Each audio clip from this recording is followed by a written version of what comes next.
मला खूप छान वाटतंय, की आज मी इतक्या मोठ्या प्लॅटफॉर्मवर येऊन बोलू पाहते आणि आनंदाची गोष्ट म्हणजे आपल्या Swami Sahajanand Bharati college of education Shrirampur अ, ह्यांच्यातर्फे मला इतकी मोठी संधी मिळाली आहे. या प्लॅटफॉर्मवर जिथे महाराष्ट्रातल्या वेगवेगळ्या भागातली लोकं वाचनासाठी एकत्र येतात, जेव्हा की ही आता काळाची गरज आहे. आणि त्यामध्ये मला बोलायची संधी मिळाली आणि सरांनी जसं सांगितलं शिंदे सरांनी, की आता तो 1 वर्ष या उपक्रमाला होतंय. ही फारच महत्वाची बाब आहे माझ्यासाठी. अ, तर सगळ्यात आधी अ, मी तुम्हा सगळ्यांचे आभार मानते, की तुम्ही मला ही बोलायला संधी देतात. कारण वयाने आणि अनुभवाने मी फार मोठी नाही. अ, तरीही एवढ्या मोठ्या प्लॅटफॉर्मवर बोलायला मिळतं त्याच्यामुळे दडपण आहेच. पण मी या गोष्टीचा प्रयत्न करेल, की मला जो वेळ मिळालाय त्याचं मी चीज करून घेऊ.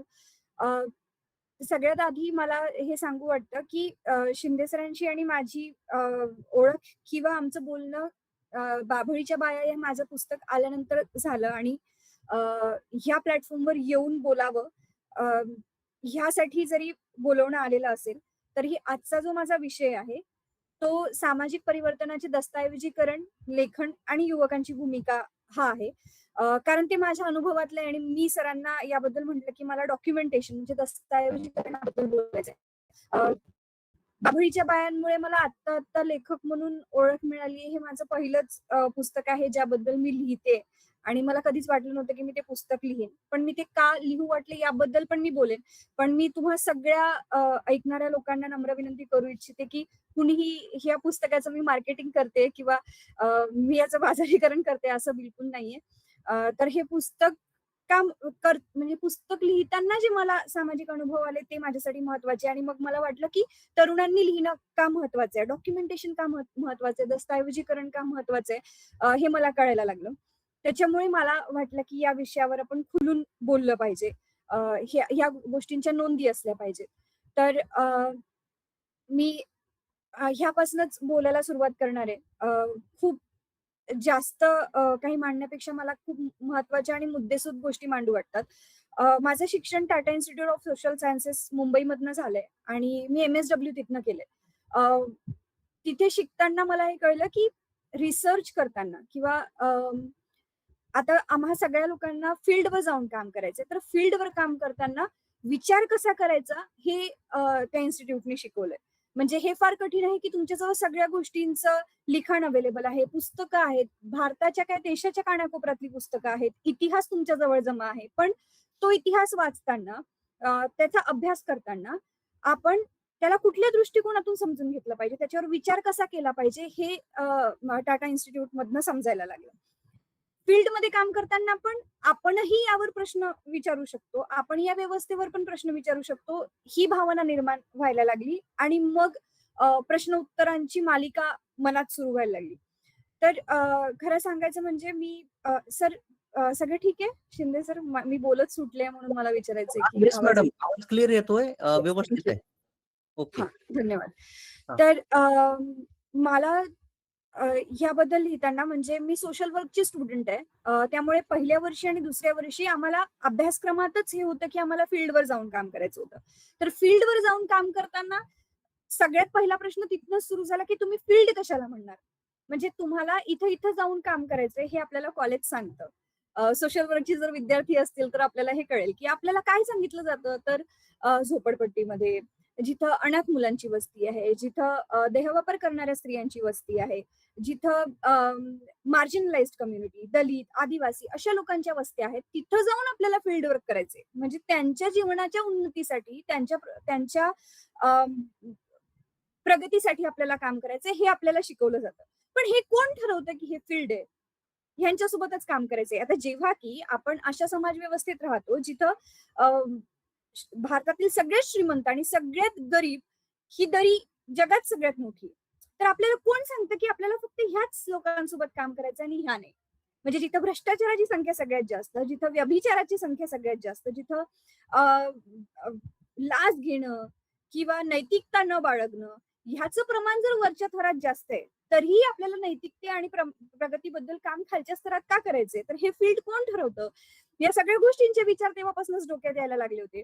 आणि आणखीन ही गोष्ट लक्षात आली, की जेव्हा आपण भारतातल्या दलित आणि आदिवासी स्त्रियांबद्दल वाचायला लागतो, तेव्हा आपल्याला भारत म्हणजे मला तरी कितीतरी वर्ष अ, आदिवासी स्त्री म्हटलं, की अंगाला एकच फडकं गुंडाळलेली, झंपर न घातलेली, किंवा पुरुषांनी अंगाला काहीतर पाला लावलेला, झाडं लावलेली, हीच प्रक्रिया माझ्या डोक्यात आली.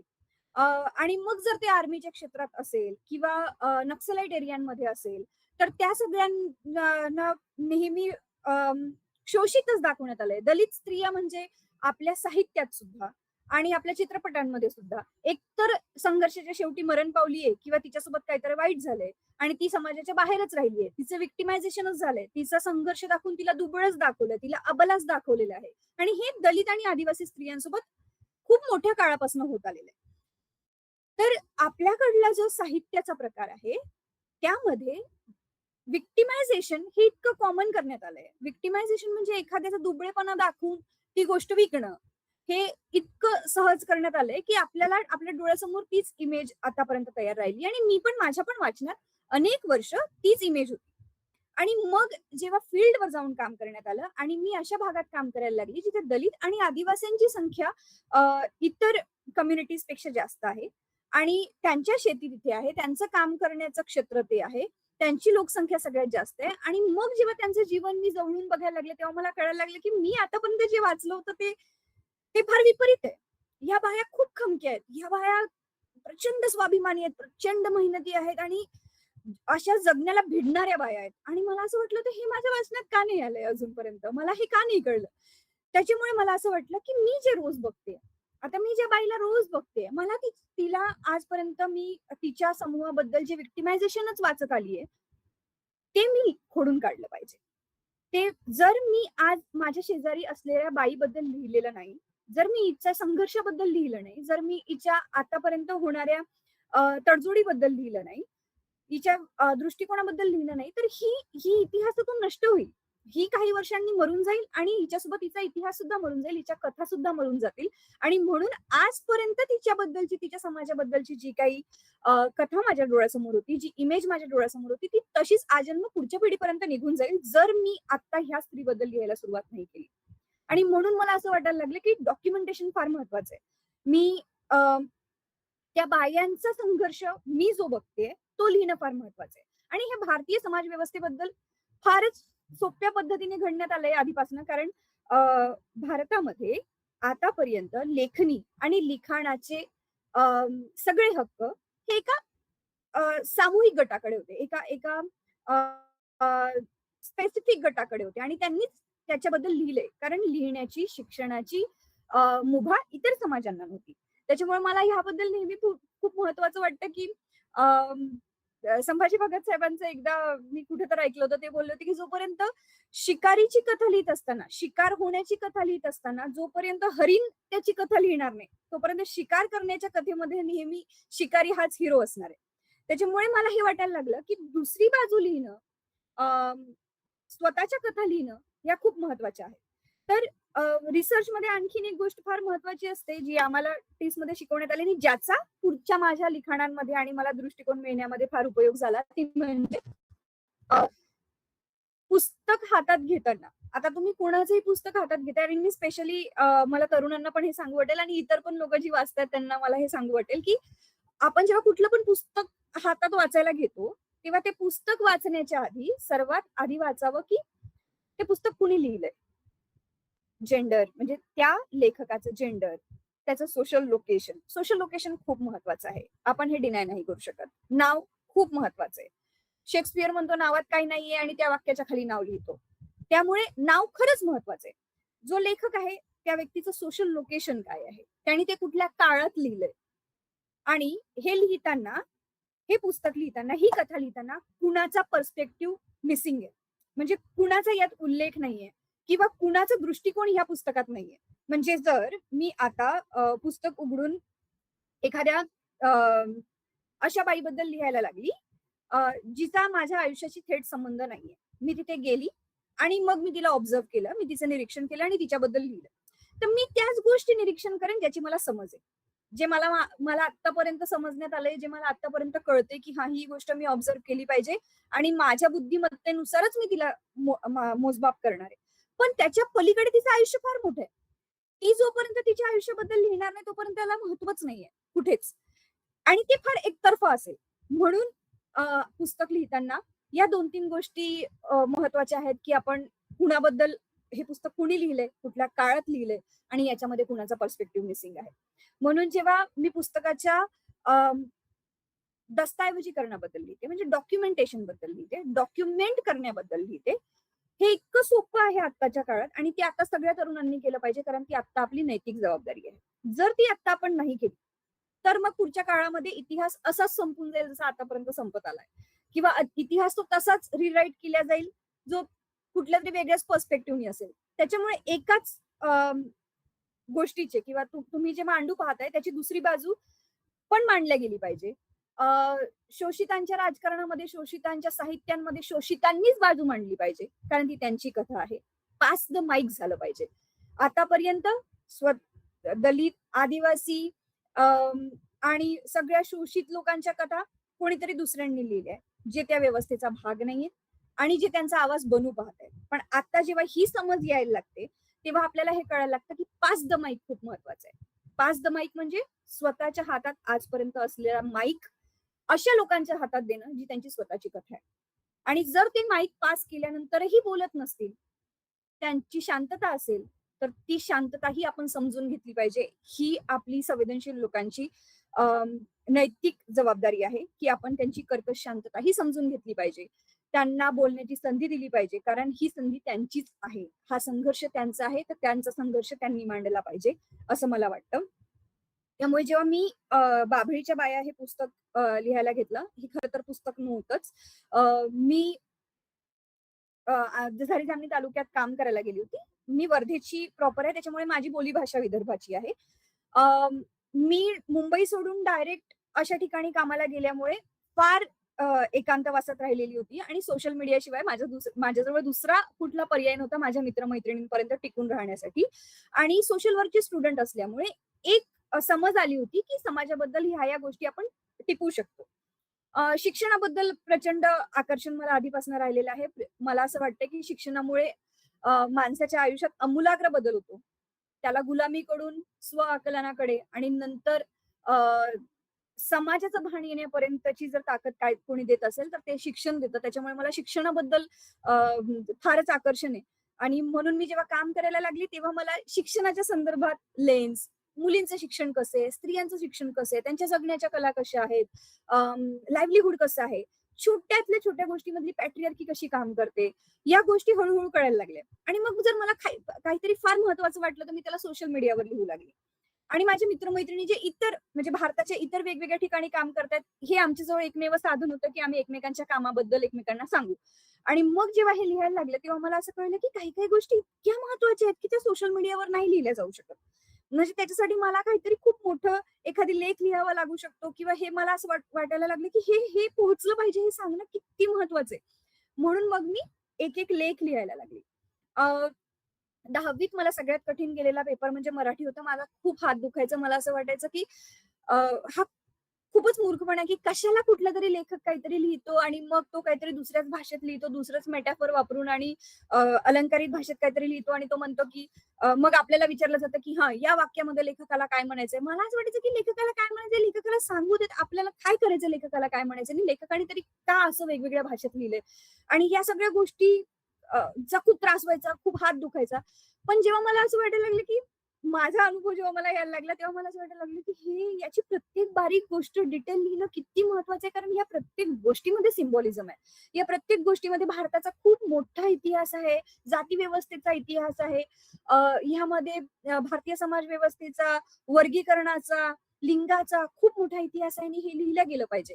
आणि म्हणून मी हळू-हळू माझ्या बायांच्या कथा लिहायला लागली. माझ्याकडे 20 गावं डेव्हलपमेंटला होती, ज्याच्यामध्ये मी हेल्थ, एज्युकेशन आणि इन्फ्रास्ट्रक्चरवर काम करत होते, लाईव्हलीहूडवर काम करत होते आणि त्यामुळे 20 गावांमध्ये रोज फिरायला जायचे. कंपनीमध्ये एकटीच मुलगी असल्यामुळे इतर गावात मला फिरणं जास्त बरं वाटायचं, कारण तिथल्या बाया माझ्यासोबत काम करायच्या, तर त्या सगळ्या माझ्या मैत्रिणी झाल्या होत्या आणि मग मी त्यांच्या आयुष्यात डोकावायला लागले. आणि मग कळायला लागलं, की या बायांना आपण जसं समजतोय हे त्याच्यापेक्षा खूप खूप वरचे, म्हणजे यांच्यासारखं जगता आलं पाहिजे. कारण मी स्वतः त्यावेळेस डिप्रेशनच्या फेजमधनं चालली होती आणि अ, त्या बायांनी मला जगायला शिकवलं, मला पाठीचा कणा दिला, असं मला स्वतःहून वाटतं. तर अ, सामाजिक परिवर्तनाच्या बद्दल दस्तऐवजीकरण, म्हणजे मला स्पेसिफिकली हे बोलायचं होतं, की सामाजिक परिवर्तन म्हणजे तंत्रज्ञानातील बदल, छोटा मोबाईल जाऊन मोठा मोबाईल आलाय आणि मग एआय आलंय. हे तंत्रज्ञानातील बदल वेगळी गोष्ट आहे. पण सामाजिक परिवर्तन म्हणजे मला स्वतःहून असं वाटतं, की शिक्षणांमध्ये होणारे बदल, अ, लैंगिकतेबद्दल होणारे बदल, लिंगानुरूप बदलणारे भारतातील समाज व्यवस्थेतील बदल, माणसाच्या स्वातंत्र्याचा विस्तार करणारे बदल. त्याच्याचबरोबर आपल्याला हा डोळसपणा येणं, की आपण वंचित घटकांना समजू शकू. आपल्या शेजारच्याही, आपल्या सोबत राहणाऱ्याही मित्र-मैत्रिणींच्या, ही कुठली लोकं आहेत जी आपल्यासोबत रोज असतात, पण ती वंचित घटकातली आहेत. ही कुठल्यातरी गोष्टीपासनं अनभिन्न आहेत. अशा गोष्टींना शोधून शिक्षणाच्या स्तरापर्यंत जेव्हा आपण विचार करायला लागतो, आपण जातीभेदाबद्दल आपण छोट्या-छोट्या गोष्टी नोटीस करायला लागतो आणि मग आपल्याला कळायला लागतं, की मला मागल्या 2 वर्षापर्यंत जे वाटत होतं, की जाती व्यवस्थेमध्ये ह्या-ह्या गोष्टी बदलल्या आहेत, पण असं नाहीये. आणि ही छोटे-छोटे बदल आपण जेव्हा समजायला लागतो आणि आपण त्याच्यावर काम करायला लागतो स्वतःहून, स्वतःसाठी, ती सामाजिक परिवर्तनाची सगळ्यात पहिली पायरी आहे. आपण जेव्हा गोष्टी समजून घ्यायला लागतो, आपल्या निरीक्षण क्षमतेमध्ये बदल होतो. ही सगळ्यात पहिली सामाजिक परिवर्तनाची पायरी आहे असं मला वाटतं, तंत्रज्ञानाच्या विपरीत. तंत्रज्ञानाचा सामाजिक परिवर्तनावर सगळ्यात शेवटचा परिणाम असतो असं मला वाटतं. तर अ, उदाहरणार्थ सावित्रीबाई फुले, महात्मा फुले, बाबासाहेब, शाहू महाराज, छत्रपती शिवाजी महाराज या लोकांनी जे समाजासाठी काम केलंय, हे फक्त सुधारणा नाहीये. तर त्यांनी सामाजिक स्तरावर सुधारणा करून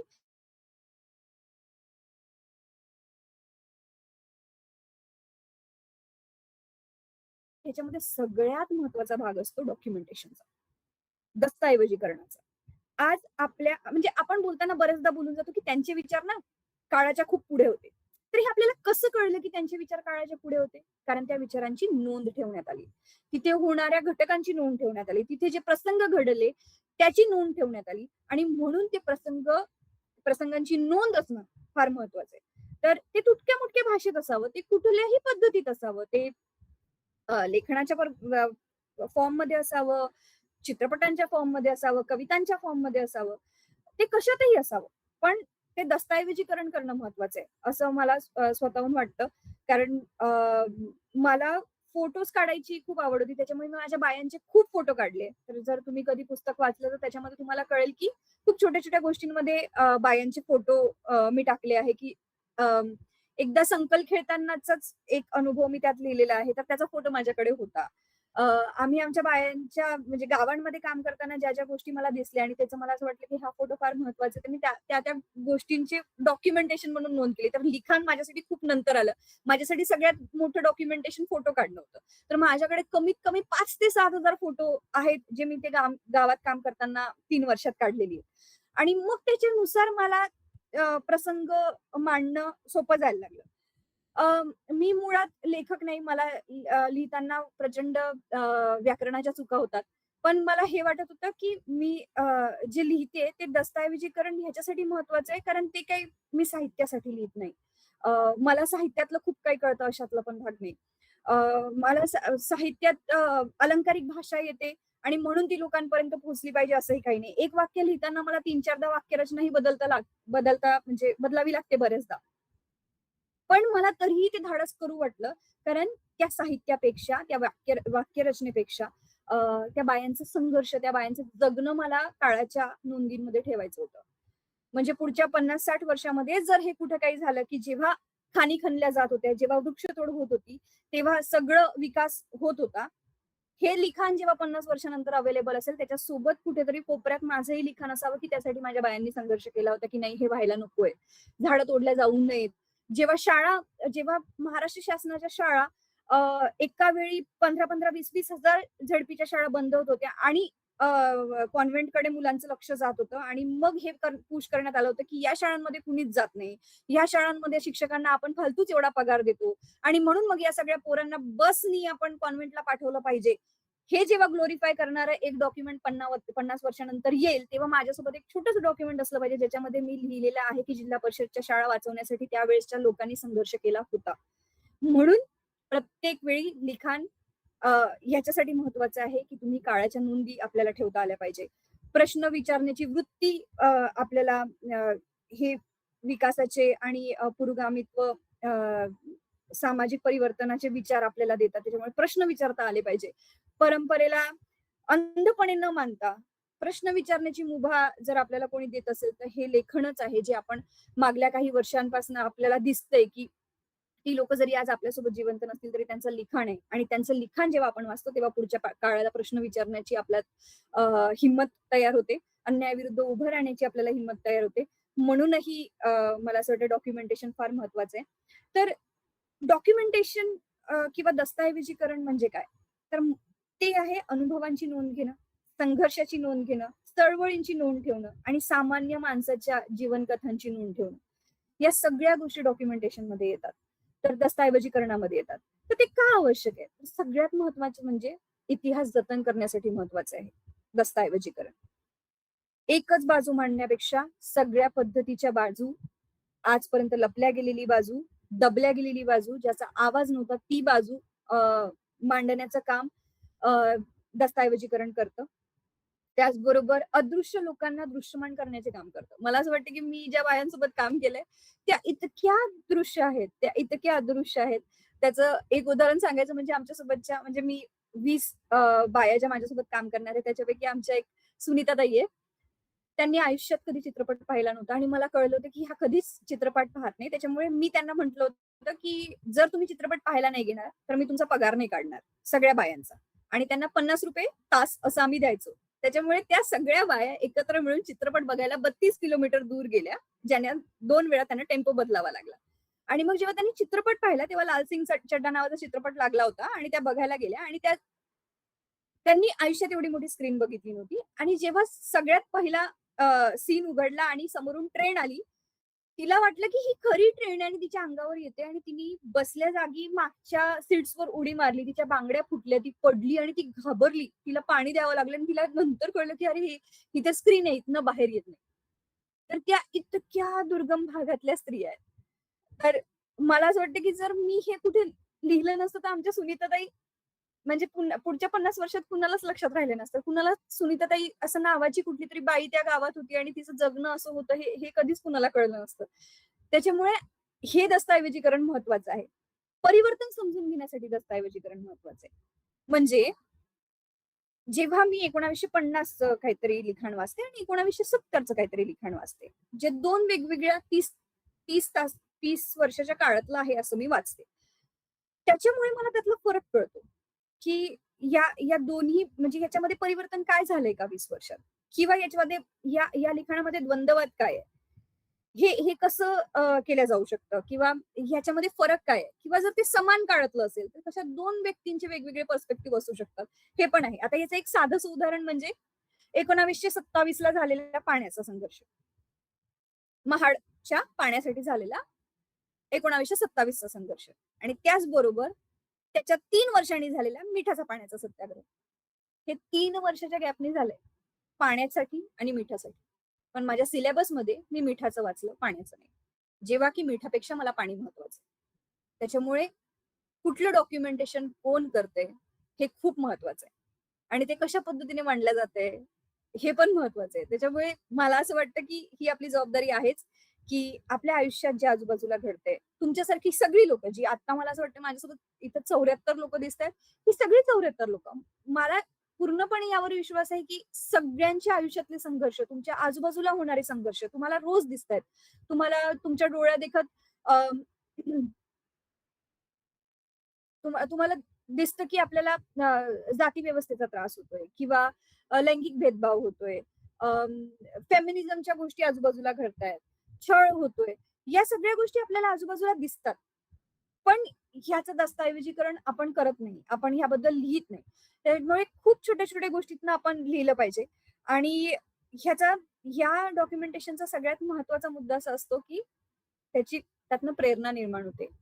छोट्या छोट्या गोष्टींमधनं आपल्याला माहितही नसतं की आपण आपली एक छोटीशी कृती किती लोकांना जगण्याचं बळ देत असतं. तर ह्या ज्या स्त्रियांबद्दल मी लिहिलंय, त्या सगळ्या बचत गटांमध्ये काम करणाऱ्या स्त्रिया आहेत. आणि त्या सगळ्यांनी जेव्हा आम्ही एकत्र काम करायला सुरुवात केली, तेव्हा त्या 8वी पास होत्या. मी त्यांच्यासोबत 3 वर्ष काम केलं. मग दिवसभर त्यांच्यासोबत वेळ घालवता यावा म्हणून पगाराच्या दिवशी आम्ही वेगवेगळी पुस्तकं एकत्र बसून वाचायचो. तर मी मुद्दाम हरिनरके साहेबांचं सावित्रीबाई फुले त्यांच्यासमोर वाचायला सुरुवात केली. 1-1.5 वर्ष हे सतत सुरू राहिलं, की आम्ही प्रत्येक महिन्याला 1 दिवस भेटणार, पगार काढणार, एक चित्रपट बघणार आणि पुस्तक वाचणार. आणि मग मी त्यांना मुक्ता साळवे, सावित्रीबाई फुले हे सगळ्या लोकांबद्दल सांगायला लागली. 8वी पास माझ्या सगळ्या बायांनी एकत्र बसून जेवताना मला एक दिवस प्रश्न विचारला, की का आपण पुन्हा शिक्षण सुरू करू शकतो? म्हणजे आम्ही आमच्या माहेरी जाऊन आम्ही पुन्हा आमच्या टीसी काढून आणू का? म्हणजे आम्हाला इथे ऍडमिशन घेता येईल. आणि मग या सगळ्याच्या सगळ्या बायांनी 17 नंबरचा फॉर्म भरून 10वी आणि 12वीच्या परीक्षा दिल्या. आणि आज या सगळ्याच्या सगळ्या स्त्रिया ज्यांच्याबद्दल मी लिहिले त्या सगळ्या ग्रॅज्युएशनला आहेत. आणि ह्यातनं प्रेरणा मिळते. हरिनरके साहेबांनी जे मुक्ता साळवेबद्दल लिहिलं होतं, ते मी आत्ता 150 वर्षानंतर माझ्या बायांसमोर वाचते आणि त्यातनं माझ्या बायांना प्रेरणा मिळते आणि त्या पुन्हा शिक्षण सुरू करतात. हे डॉक्युमेंटेशन किती महत्वाचं आहे. आणि हे लिहिल्यानंतर मी आत्ता कुणाला तरी ते पुस्तक वाचायला देते आणि कुठली तरी मुलगी आहे जी मला भेटली होती, जिला मी ओळखत नाही. मला तिचं फक्त इनिशियल नेम माहितीये. तिने मला फोन करून सांगितलं, की मला तुम्हाला माझं पूर्ण नाव सांगायचं नाही. पण माझ्या नवऱ्याच्या विवाहबाह्य संबंधांना मी कंटाळली होती. तो मला मारायचा आणि मला कळत नव्हतं, की मी या सगळ्या गोष्टींना कसं डील करू. पण तुमच्या आदिवासी पाड्यातल्या बायांपैकी संध्याताई ज्या आहेत, मी त्यांचं लिखाण वाचलं आणि त्यांनी त्यांच्या नवऱ्याच्या अशाच प्रकरणाच्या वेळी जो स्टँड घेतला, त्यावेळी मला कळलं, की जर ₹5,000 कमवणारी बाई जर हा स्टँड घेऊ शकते, तर आज मला ₹50,000 पगार आहे आणि मी हा स्टँड का नाही घेऊ शकत? तर प्रेरणा देण्याचं पण काम आपल्याला हे लिखाण करतं. तर लेखन हे हे डॉक्युमेंटेशन केवळ लेखन रूपात असावं असं गरजेचं नाहीये. हे तुमच्या आवडत्या तुमच्या रूपात असू शकतं, चित्रात असू शकतं, कवितांमध्ये आणि चित्रपटांमध्येही असू शकतं. पण लेखन मला याच्यासाठी महत्वाचं वाटतं कारण लेखन हे लेखनाला खूप मोठा वारसा आहे. आणि लेखन प्रश्न निर्माण करायला लावतं. ते म्हणजे विसरू देत नाहीत समाजाला. कारण चित्रपटांचं असं आहे, की खूप कमी चित्रपट आहे जे पिढ्यानपिढ्या पुढच्या पिढीला पास ऑन होतात. पण पुस्तकांचं तसं नाहीये. पुस्तक जी आहेत ती जर पुस्तक आवडली आहेत आणि पुस्तकं चांगली आहेत, ते एक स्ट्रॉंग कंटेंट त्यामध्ये आहे, तर ते पुढच्या पिढीला पास ऑन होत राहतं. आणि लेखन हे आवाज नसलेल्यांना आवाज देण्याचं सगळ्यात सोपं माध्यम आहे. चित्रपट किती लोकांना जमेल कारण ते खर्चिक आहे. ते ते ते पोहोचायला जरा कठीण आहे. पण लेखन एक अशी गोष्ट आहे जे अ, आवाज नसलेल्यांना पोहोचवता येऊ शकतं. तर मला काय केवळ युवकांनाच हे सांगायचं आहे असं म्हणून नाही. कारण युवक मला असं वाटतं फारच अशी संकल्पना आहे जी आपल्या वयानुसार चिकटल्या गेली आहे. पण हे त्याच्या फार विपरीत आहे. मला ही सगळी लोकं जी आत्ता समतेसाठी, समानतेसाठी, शिक्षणासाठी, चांगल्या भारतासाठी, धर्मनिरपेक्ष भारतासाठी झगडतायत ती सगळी लोकं ह्यात आहेत. त्याच्यामुळे ही सगळी तरुण आहेत. तर संघर्ष कथा आपण लिहिल्या पाहिजे, दस्तऐवजीकरण केलं पाहिजे असं मला वाटतं. तर शिंदे सर मला असं वाटतं, की मी बोललीये, तुम्ही काही विचारू शकता. मॅडम आपण एक त्यातल्या कथेचं वाचन घेणार होतो ना? मी सुरुवातीला सांगायला विसरलो, सॉरी त्याबद्दल. हां, हां. आपण मला वाटतं ते काय करूया, एक जी यातली गोष्ट आहे ना तिचं वाचन घेऊ, साधारणतः 5-7 मिनिटांमध्ये ते पूर्ण होईल आणि नंतर मग आपण श्रोत्यांची प्रश्नोत्तरं घेऊया. श्रोत्यांना चालेल. विनंती की आता मॅडमचं जे व्याख्यान आपल्या पुढे झालं, दस्तऐवजीकरणाच्या संदर्भातलं मोलाचा विषय त्यांनी आपल्या पुढे मांडला. त्या संदर्भातले आपले काही प्रश्न असतील किंवा आपल्यापैकी काहींनी जर का बाबळीच्या बाया हे पुस्तक वाचलं असेल, आणि मला सांगायला आनंद वाटतो की मागच्या 10-15 दिवसापासून मी ग्रुपला या पुस्तकावर जे समीक्षणात्मक स्वरूपाचा लेख लिहिला होता तो सुद्धा मी पाठवलेला आहे. तोही आपल्यापैकी बहुतेकांनी वाचला असेल. तर त्या एकूणच किंवा जनरल स्वरूपामध्ये आपले काही प्रश्न असतील तर ते प्रश्न आपण घेऊ. तत्पूर्वी मॅडम एका यातल्या लेखाचं वाचन आपल्या पुढे करतायत. एक वेगळा अनुभव आपल्याला या निमित्ताने येईल. खरं तर आतापर्यंतची आमची जी व्याख्यानं झाली होती ती फक्त अशी व्याख्यान असायचं. आज एक अभिभाषणाचा सुद्धा एक चांगला अनुभव आपल्या सर्वांना मिळेल. Madam please. हो. मी लवकर वाचून म्हणजे वेळेत संपावं याच्यासाठी वाचणार आहे आणि सगळ्या धडा न वाचता जो महत्वाचा भाग आहे तो वाचणार आहे. तर जरी जामणी तालुक्यामध्ये एका सिमेंटच्या भारतातल्या नावाजलेल्या कंपनीमध्ये मी रुजू झाले होते CSR साठी. ज्याच्यामध्ये मी CSR ची एक्झिक्युटिव्ह होते तिथे. त्याच्यामुळे माझ्याकडे 20 गावं होती. तर ही सुरुवातीच्या ह्याच्यातली गोष्ट आहे आणि या कथेचं नाव आहे मेरा नकाब कहा है. तर मी वाचते. मी रुजू झाल्यावर सुरुवातीच्या काही महिन्यातली गोष्ट आहे. तेव्हा ना त्यांना खबर पोहोचली होती, की कंपनीत एक नवीन मॅडम आली आहे. पुढची माझ्या व्यक्तिमत्त्वाची काल्पनिक विशेषणं स्त्रियांनी त्यांच्या त्यांच्या पद्धतीने मांडली होती.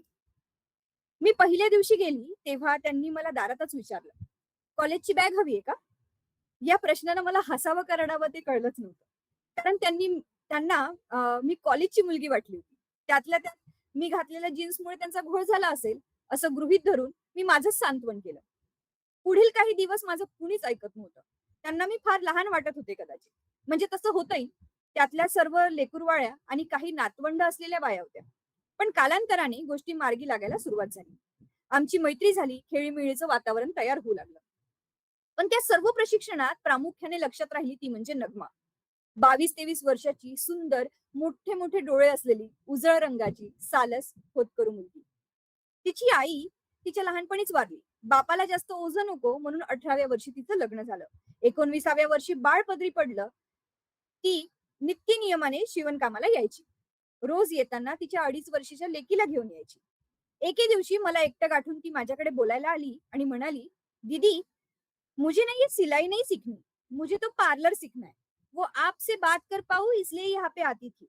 आप ब्यूटी पार्लर का कोर्स शुरू कर रहे हैं ना, मुझे वहाँ आना है। मायरा को मुझे अच्छे स्कूल में डालना है। लड़की हुई है ना, इसलिए घरवाले नाराज है। बोल रहे हैं कि जिला परिषद के स्कूल में डालो, इतना पैसा क्यों लगाना? पर मुझे नहीं डालना वहाँ। मैं खुद पैसे कमाऊंगी और मेरी बेटी को सिखाऊंगी। आप बस मुझे पार्लर सिखा दो." पुढे तिची सर्व परिस्थिती डोळ्यासमोर आली. तिच्या नवऱ्याची गावात पानटपरी आहे. सासू-सासरे सोबतच राहतात. दारुड्या बापानं लग्नात काही दिलं नाही म्हणून तिचा सतत शाब्दिक आणि भावनिक छळ होतो.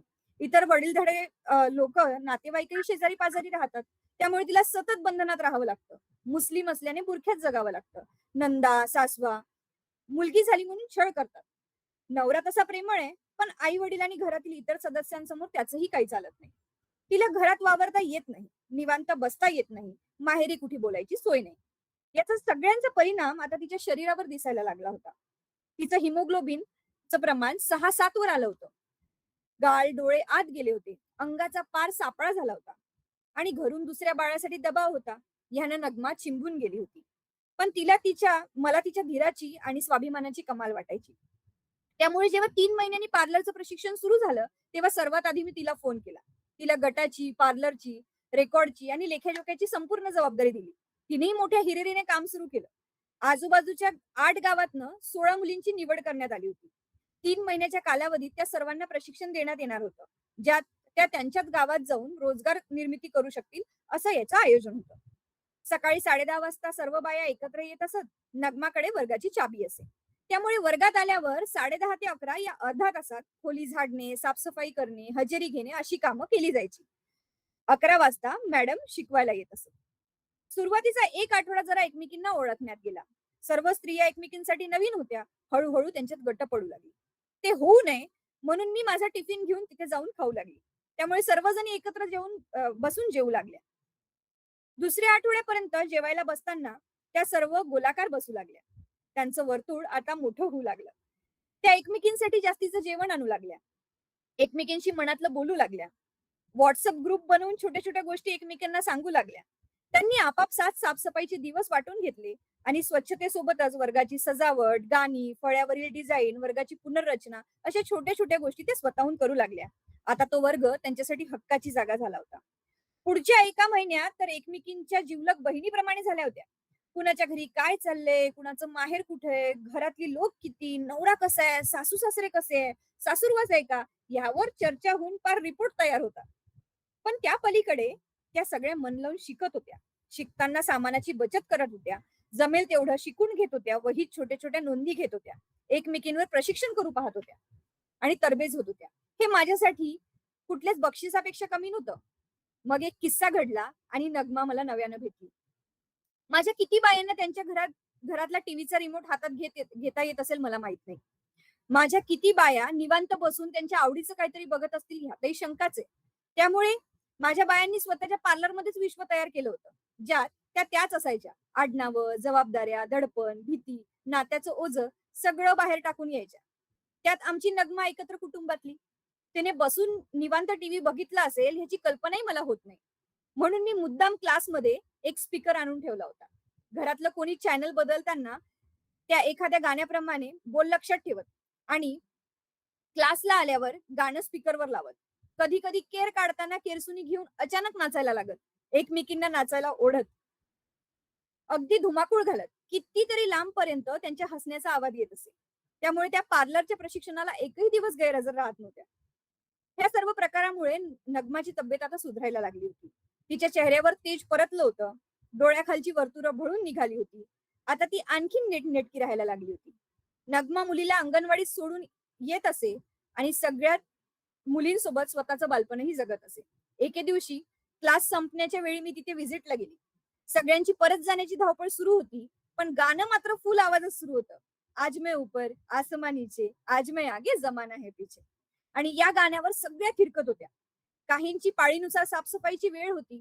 त्यात नग्मा कुणाच्या तरी मागे धावत होती. लहान लेकरासारखी खिदळत होती. चक्क गाण्याच्या तालावर खुर्चीवर उभी राहून नाचत होती. तिचं हे रूप बघून माझं मन भरून आलं. डोलण्यासोबतच तिची घरी जाण्याची तयारीही सुरू होती. वर्गभर पसरलेले तिचे एक एक सामान ती आवरत होती. एका बाजूला तिची पर्स, दुसऱ्या बाजूला टेबलावर मोबाईल, भलतीकडेच नोटबुक, असं सगळं सगळं ती गोळा करत होती. ते घेऊन ती दाराकडे निघाली. चप्पल घालणारच तेवढ्याच तिनं कपाळावर हात मारला आणि लगेच वळली, म्हणाली, अल्लाह, मेरा नकाब किधर है? नग्माच्या या वाक्यानं माझ्या शिक्षणाचं चीज झालं.